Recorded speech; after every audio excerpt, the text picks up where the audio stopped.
이번에는 인텔 봅니다. 모처럼 인텔 주주들이 많이 웃었네요. 상당히 많이 올랐습니다, 오늘.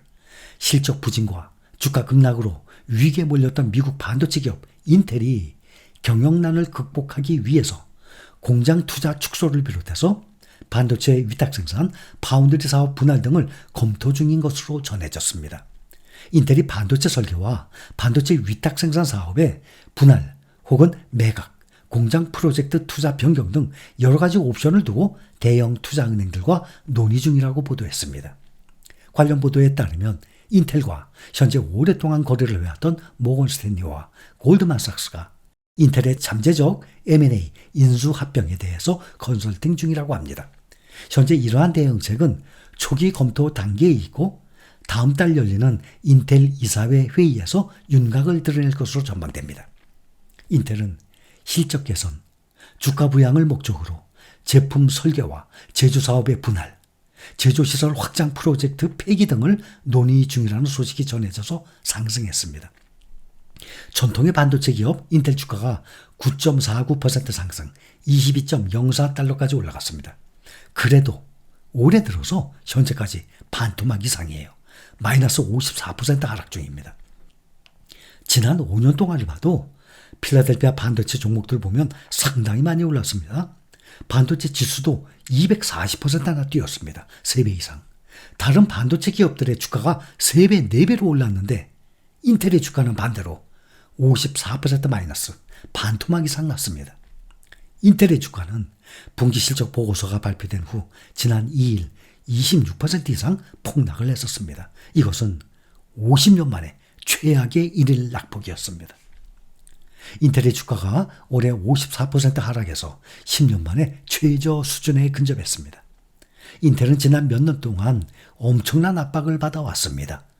반도체 제조 사업을 구축을 하는데 수십억 달러를 계속 지출을 하는 한편 핵심 PC 및 데이터 센터 사업에서 시장 점유율을 잃고 인공지능에서 의미 있는 진전을 이루지 못해서입니다.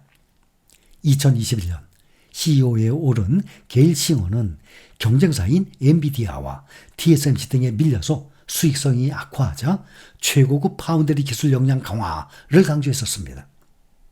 이를 위해서 공격적인 생산 공장 네트워크 확장을 시도했었습니다. 하지만 파운드리 매출은 늘지 않았고 적자 규모는 더 커져서 위기에 내몰렸습니다.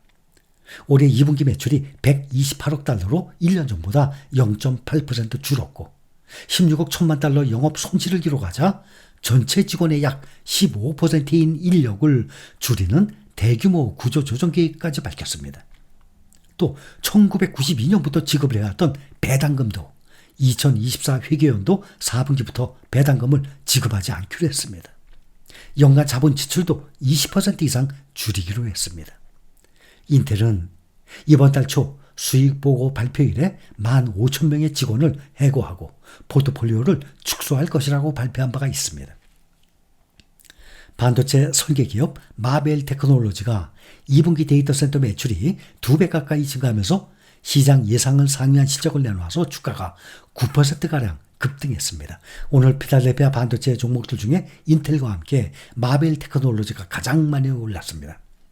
칩 메이커 마벨 테크놀로지는 인공지능 애플리케이션을 위한 맞춤형 칩에 대한 강력한 수요 덕분에 회계연도 2분기에 예상보다 나은 매출을 기록을 했습니다. 마벨의 주가는 이 소식에 오늘 9% 이상 급등했습니다. 글로벌 투자은행 JP모건이 엔비디아의 뒤를 이을 차세대 인공지능 수혜주로 미국의 인프라 반도체 솔루션 업체 마벨 테크놀로지를 꼽았습니다. JP모건의 한란수루 연구원은 마벨 테크놀로지에 대한 투자 의견을 비중 확대로 제시하고 목표가가 90달러로 올렸습니다. 이는 마벨 테크놀로지의 주가가 앞으로 20% 이상 급등할 수 있음을 시사하는 것입니다.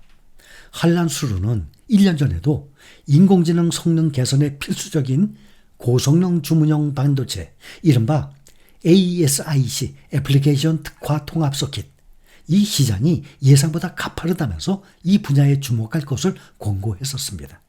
이 시장을 장악한 브로드컴과 마벨 테크놀로지 매수를 추천을 했었습니다. 한란수루는 브로드컴과 마벨이 장악한 애플리케이션 특화 통합 서킷 ASIC 시장이 앞으로 강력한 상승세를 지속할 것으로 기대했습니다. 2022년도 재작년에 오픈 AI가 생성형 AI 챗GPT-3를 공개하면서 불기 시작한 AI 바람이 이제 초기 단계라고 판단한 데 따른 것입니다. 그는 고성능 ASIC 최종 이 시장 규모가 연간 20%씩 성장할 것이라고 낙관했습니다. 이 한란스루는 브로드컴과 마벨은 고성능 ASIC 시장의 거의 전반을 장악하고 있습니다. 브로드컴이 선두 주자로 시장 점유율이 35%에 이르고 그 뒤를 12% 점유율로 마벨이 따르고 있다고 수루는 지적하고 있습니다. 한란스루는 몇 년 전부터 인텔을 매도하고 AMD를 매수하라고까지 했었습니다. 지난 5년간의 주가 상승률을 비교를 해보면 마벨 218% 상승, 브로드컴 476% 상승, 마벨의 2배 이상이죠. AMD 372%로 5년 동안에 3배에서 5배 이상으로 불어나는 데 비해서 인텔은 완전히 반이죠. 마이너스 54%, 반토막 이상 났습니다. 5년간의 주가 상승률을 보면. 반도체 개별 종목에 투자 중인 분들도 여러분들 당연히 계시겠지만 엔비디아를 비롯해서 말이죠. 우리는 좀 더 안정적으로 반도체 섹터에 ETF로 투자를 하면 충분할 것입니다. 오늘 테슬라가 며칠 동안 하락하더니 3.8% 급등하는 등 전기차는 오늘 일제히 상승했습니다. 우리가 현재 ETF에 투자를 하는 이유는 나스닥 100개 종목들 중에서 S&P 500개의 종목들 중에서 최고의 수익률을 올릴 수 있는 개별 종목 5개, 10개 종목 그 투자하는 방법이 평균, 중간, 그 ETF는 전체 아닙니까? 평균, 중간에 투자하는 방법보다 비교가 안 될 정도로 높은 수익률이 나올 텐데 그 최고의 수익률이 나올 개별 종목들을 알 수가 없기 때문에 안전하게 평균에 투자하는 ETF 종목을 선택을 한 것입니다. 그리고 평균적으로 보면 매그니피센트 7 종목들 있죠?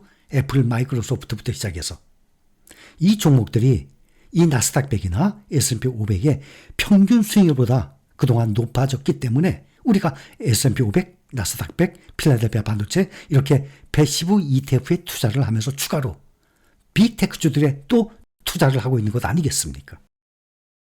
누구든지 나스닥 100, S&P 500 이런 종목들 중에서 앞으로 5년 후, 10년 후 가장 높은 수익률을 올릴 수 있는 종목에 투자하기를 원합니다.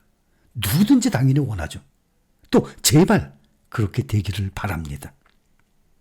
이것은 미국 월가에서도 월급을 한 달에 몇억 원, 몇십억 원씩 받고 있는 전문가라는 사람들도 S&P 500 지수의 수익률을 따라잡지 못하고 있는데 불가능한 얘기 아니겠습니까? 개인 투자자가 말이죠.